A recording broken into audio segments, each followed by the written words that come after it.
Você sabe exatamente o momento em que abre a geladeira sem fome. Sabe porque, se prestar atenção de verdade, percebe que não é o estômago que está pedindo alguma coisa. É algo mais acima, mais dentro, mais difícil de nomear. Uma inquietação que se instala no peito, um peso que não tem forma, uma urgência que não tem objeto. E a mão se move antes que você pense. Puxa a porta, busca o pote, rasga o pacote, leva à boca. E por alguns segundos, aquele vazio mudo se cala. Não desaparece. Só se cala, como se a comida fosse o único idioma que aquela parte de você entende. Você não é fraco. Você não é indisciplinado. Você não é um caso perdido. Mas se alguém te perguntasse agora quando foi a última vez que você comeu algo com calma, sentado, sem tela, sem pressa, sem estar fugindo de alguma sensação, provavelmente teria dificuldade de lembrar. E isso não é um defeito seu. Isso é o retrato de uma mente que foi empurrada além do que conseguia processar e encontrou na comida a única âncora que ninguém lhe tirava.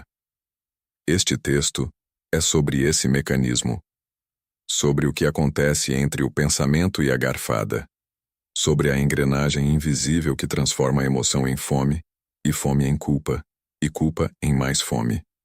E mais importante, sobre o que acontece quando você finalmente consegue olhar para isso sem julgamento. Existe um conceito em psicologia chamado alimentação emocional. Mas o nome, por mais preciso que seja, não faz justiça à experiência. Porque alimentação emocional soa como algo que você decide, como se houvesse um momento de escolha racional onde você pesa as opções e conclui: vou comer esse chocolate para lidar com minha tristeza. Não funciona assim. O que realmente acontece é muito mais rápido, muito mais primitivo e muito mais antigo do que qualquer decisão consciente. O que acontece é que o seu sistema nervoso, aquele mesmo que evoluiu para te manter vivo diante de predadores e ameaças reais, começa a interpretar o mundo moderno como um campo de guerra constante.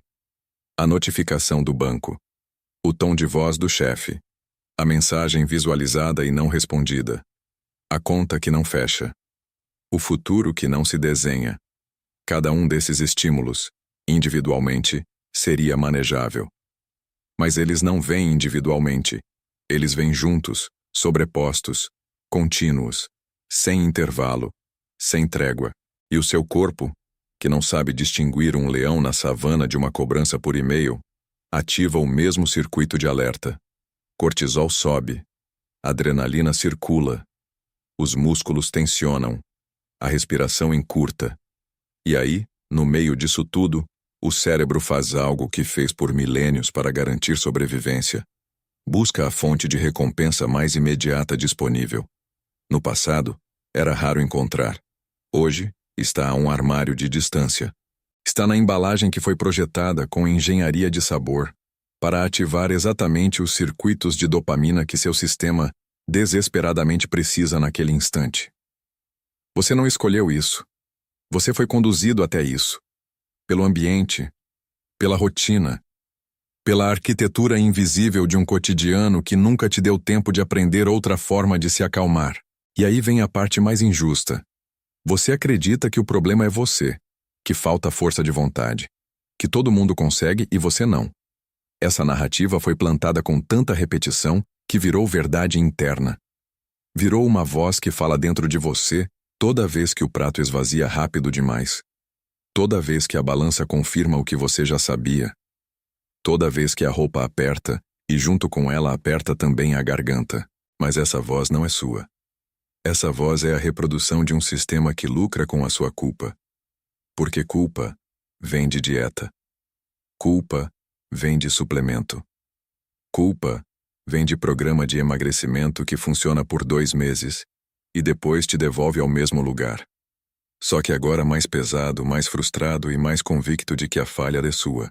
Quando você vive sob estresse crônico, o eixo hormonal do estresse permanece ativado. Isso significa que os níveis de cortisol ficam cronicamente elevados.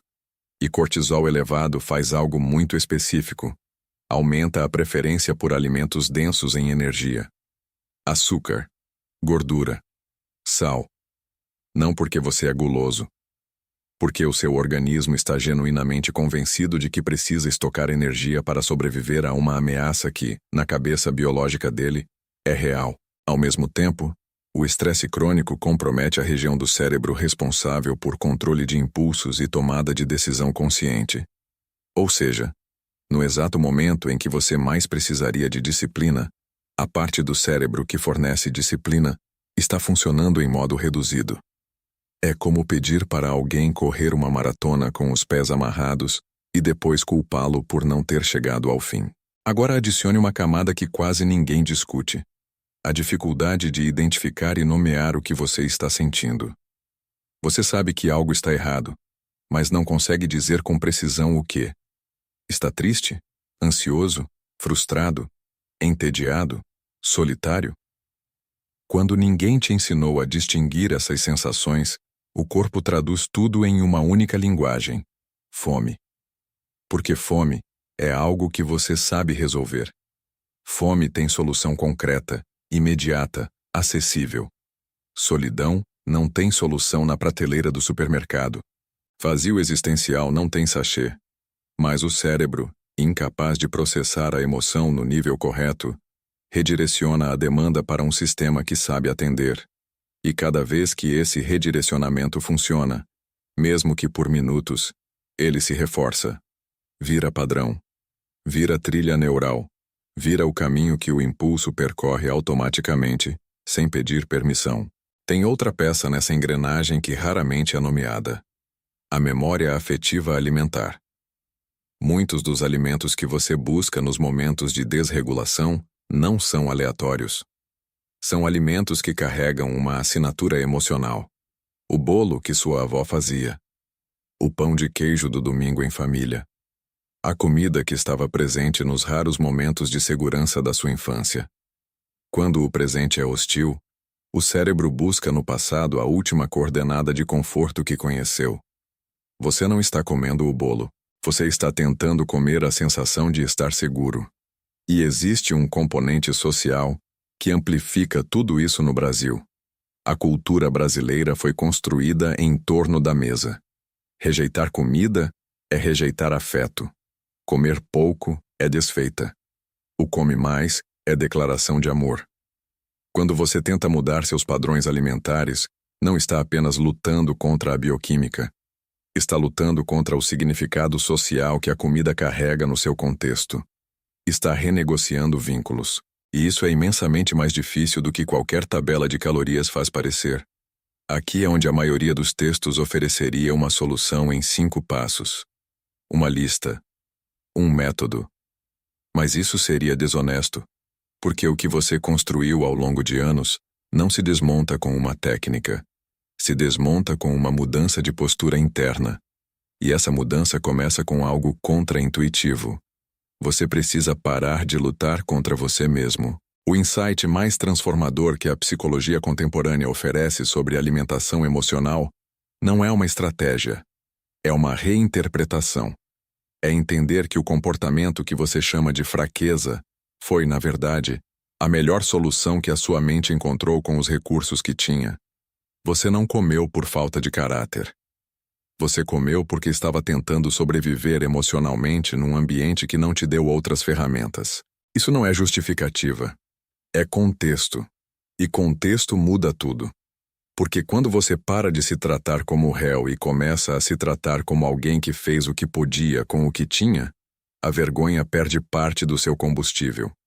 E quando a vergonha diminui, o ciclo de estresse, cortisol, fome e culpa perde uma das suas engrenagens mais poderosas. Aprender a ouvir o que o corpo está realmente dizendo antes de agir.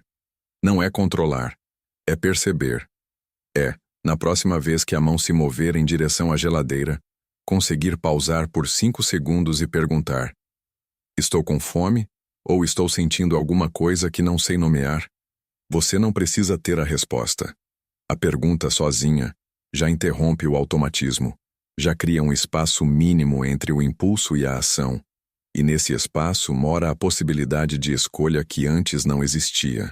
E precisa ser dito com clareza: você não precisa resolver isso sozinho. A mesma cultura que te ensinou que comer é afeto Também te ensinou que pedir ajuda é fraqueza, que terapia é para quem não aguenta, que admitir que não está dando conta é vergonha. Essas crenças são parte do problema. São mais uma camada da engrenagem. Buscar acompanhamento não é admissão de fracasso. É a decisão mais lúcida que alguém pode tomar quando percebe que está preso num sistema que foi desenhado para se autoalimentar. A mudança real não se parece com o que te venderam. Não é linear. Não é fotogênica. Se parece com um dia em que você percebeu que estava comendo sem fome e, em vez de se xingar, respirou. Se parece com uma noite em que a ansiedade veio e, em vez de abrir o armário, você sentou com ela por 2 minutos, mesmo sem saber o que fazer. Se parece com a primeira vez que você olhou para o seu corpo não como inimigo, mas como testemunha. Algo que carregou o peso de todas as emoções que você não soube processar e, ainda assim, continuou te levando adiante. O número na balança nunca contou a história inteira. Nunca contou sobre as noites em que comer foi a única coisa que impediu você de desmoronar. Nunca contou sobre a solidão que ninguém via. Nunca contou sobre o quanto você tentou de verdade mais vezes do que qualquer pessoa imagina. Você não precisa de mais uma dieta. Você precisa, talvez pela primeira vez, de alguém que olhe para você e diga: eu entendo por que você fez o que fez. E agora, com calma, a gente pode encontrar outro caminho. Não perfeito, não imediato, mas seu.